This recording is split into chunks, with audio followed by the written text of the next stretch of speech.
Hi, we're on the Fulcrum Fire Escape, and this is Philip Nikolaev, and my guest today is Adam Weiner of Wellesley College. He's a professor of literature, and he has just written a book about Ayn Rand, the popular philosopher. Let's show it.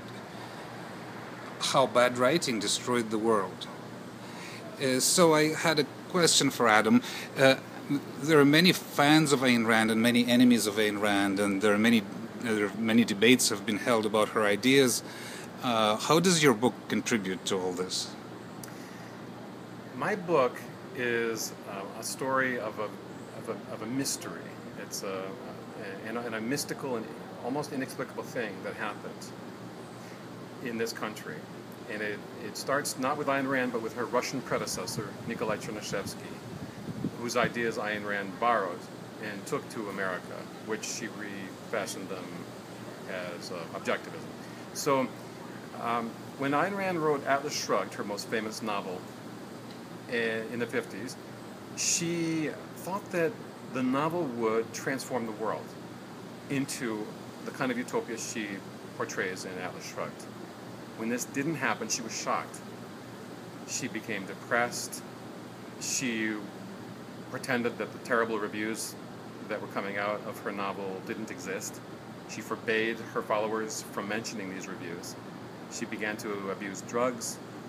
And finally, she released her disciple Alan Greenspan upon the world.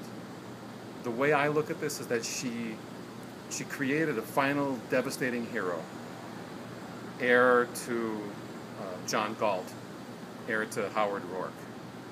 And she freed him from the pages of her fiction and escorted him literally into the White House as one of Ford's chief economic advisors.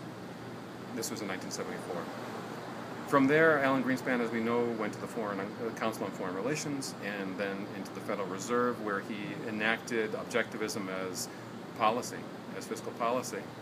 And the results were the financial crisis of 2008, 2009. Some would argue we're still in this crisis.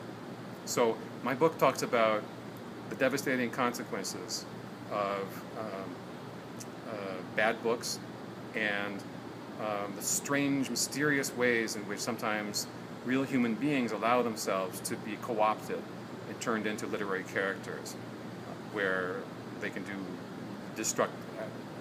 very destructive things in reality. Thank you very much, Adam Weiner. This book was published by Bloomsbury, and congratulations. Let's have another shot of the cover.